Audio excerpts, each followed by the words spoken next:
I think the point that's being missed regarding JB Bickerstaff, and I'm gonna say it like this: I would never call for anybody to be fired.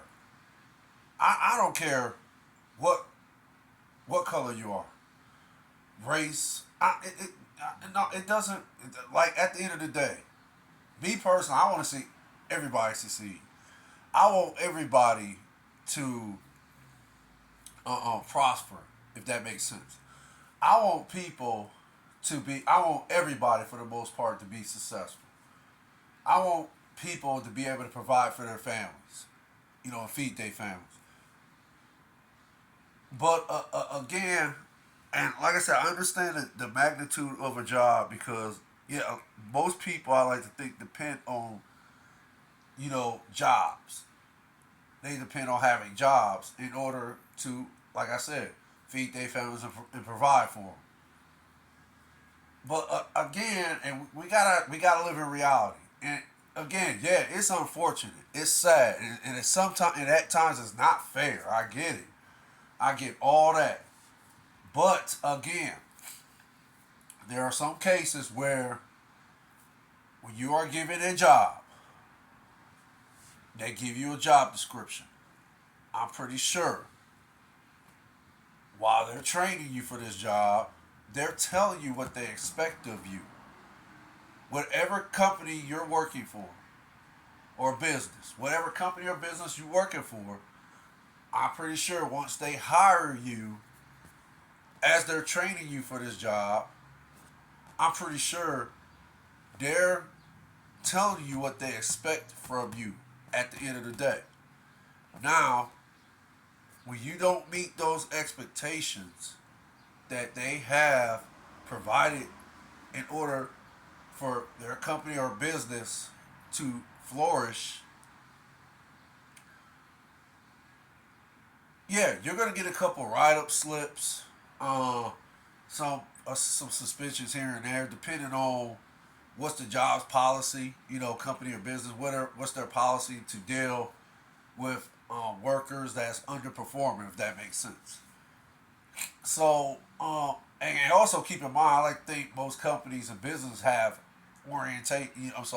evaluations every so often, if that makes sense. So, yeah, once they do these evaluations, they see that you're coming up short as far as in production for the company or the business.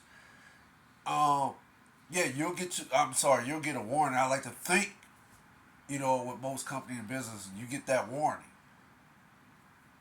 And if you don't, acknowledge the warning, if it makes sense, then they proceed to, I like to think, um, write you up. And okay, if you don't acknowledge that, then I like to think, yeah, there's going to be some suspensions here and there until finally, after they didn't pretty much went down the proper procedures, if that makes sense, to you know fire someone. Then I think, yeah, ultimately that's what's going to happen. Now in JB Bickerstaff case, um, again, I'm not calling for this man to be fired. I'm not saying, oh yeah, JB Bickerstaff needs to be fired. I'm not calling for that whatsoever. But again, for me, I'm just saying we got to come back to reality. And again, unfortunate, and as much as I don't want to say this, because again, I you know from watching JB Bickerstaff, I can tell that his demeanor is like he's probably a genuine good person. Yeah, he seems like he cares about people. It seems like he's well educated. It seems like he know his basketball, if that makes sense.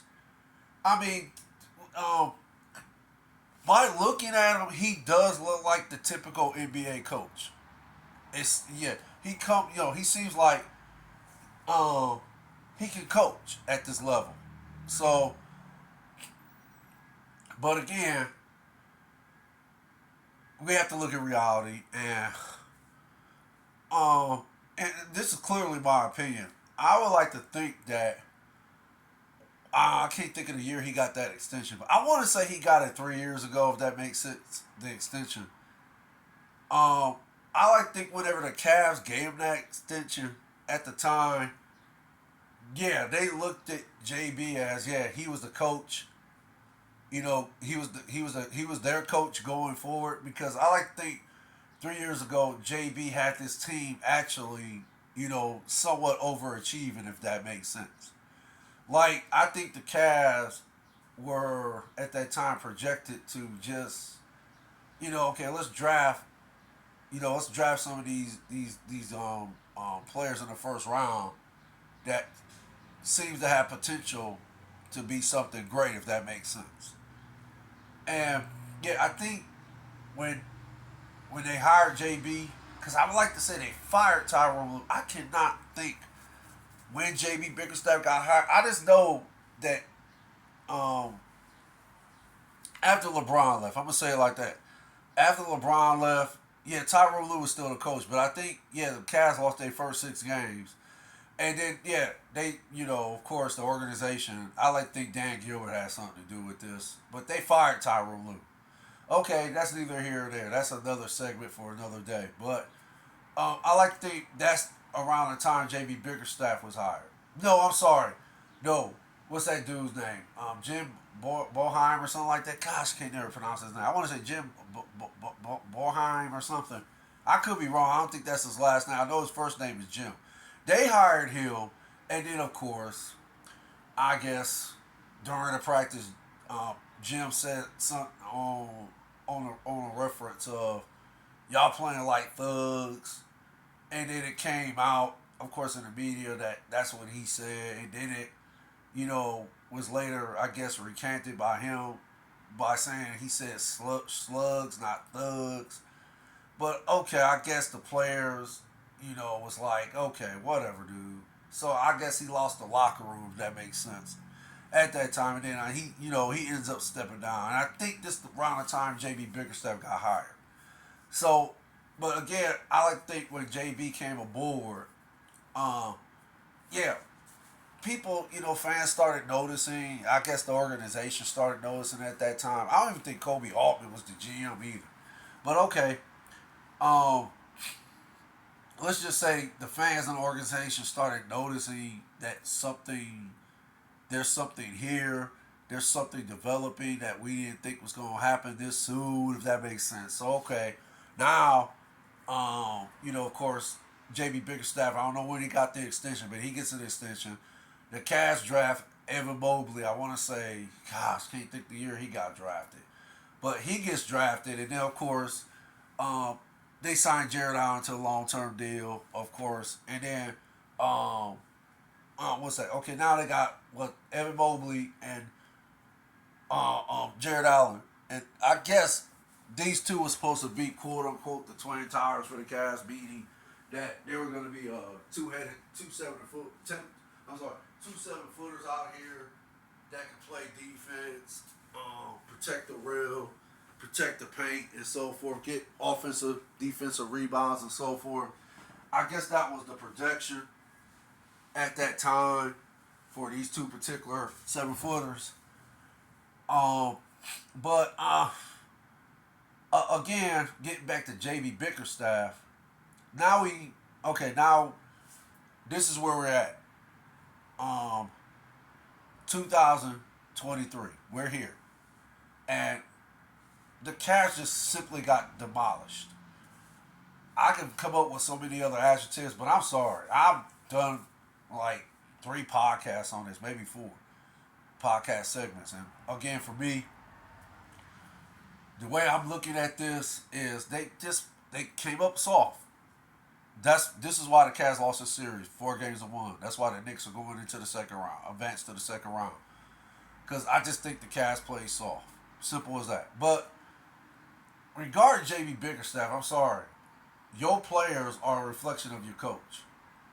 Yeah, I keep hearing that, oh, JB, it's not really all on him because he just didn't have the players. He didn't have, you know, he couldn't come up with, rotations that would work if that makes sense. But again, I said the difference between the average, the good coach, and a great coach. And I already named these three. Eric Spoelstra's number one, Steve Kerr's number two, and yeah, Tom Thibodeau was number three. I think these are the three best coaches in the NBA today, and they're also great coaches, in my opinion. But the difference is a great coach gonna figure it out. And again, for me, I think what great coaches do is they can pretty much analyze and see which players are not going to bring it, if that makes sense. And then once they identify which players is not going to bring it, they bench them. And they put somebody in there that's going to play. Even if they lose the game, they're putting this one guy in the game because they know he's going to bring that effort, that mental toughness, the heart, and that dog in them, that dog-like mentality. They know this particular gentleman is going to bring what they are looking for in order to have a chance to win the game. So I think that's what great coaches do. They have that ability to analyze and identify which players is not going to bring it or not going to show up and show out, if that makes sense. And they're going to quickly assert players that will show up and show out, if that makes sense. So I think where JB Bickerstaff has failed as a coach in this series and in the New York Knicks series between the Cavs and the Knicks, where he has failed in this series is he's just, for some odd reason, he just wasn't a voice for this young team. Again, I don't know if he lost the locker room already. I don't know if it's just what he's saying to him is going in one ear out the other. I don't know if it's the fact that they are so young that they don't feel they have to listen to him. They feel that they know everything, if that makes sense. You know how young people are. I was like, and I'm still relatively young, but still, I'm 49 years old. And yeah, I can remember when I was in my teens and early 20s, how I used to think when I had older people telling me that, were trying to give me advice on life, period. Life, they were trying to give me advice on life, period. And of course, I didn't listen. I listened for the most part, but I didn't listen, if it makes sense. And yeah, I like to think maybe this could be the mentality, but as far as for the Cavs young players, that could be another reason why JB Bickerstaff couldn't reach him in this particular series, reach his team in this particular series, or it could just come down to the fact that he just, when it comes to the playoffs, he's just not good enough as a head coach. I mean, this is fact. His record speaks for itself. I mean, going into this series, he was 2-7 as far as his playoff record, right? Now he's 2-8, and then to lose the series in a way that was just for so many Cavs fans, maybe the majority of the Cavs fans, not me included, because again, I've like I said in my last podcast segment, it is what it is. I mean, the Cavs is only, you know, validate what I've been saying for years, that today's society is just soft like that. And I'm not saying I'm not saying everybody is soft. I'm not saying that in no way, shape, or form.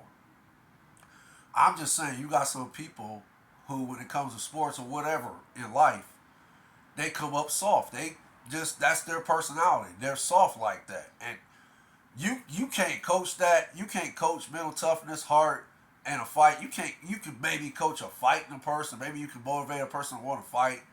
But as far as in your heart, your mentality, if you just not born with that, if you don't have that dog mentality, if you don't have that mental toughness, that heart to want to go out there and just, take it, try to take it, if that makes sense. Like, it can be whatever it is. And I'm not saying take it in a way where you harm people or, you just basically harm people. I'm saying if it's something you want, or maybe I should say it like this, if there's something you want that you want it so bad, you are going to do the things to try to obtain this, right?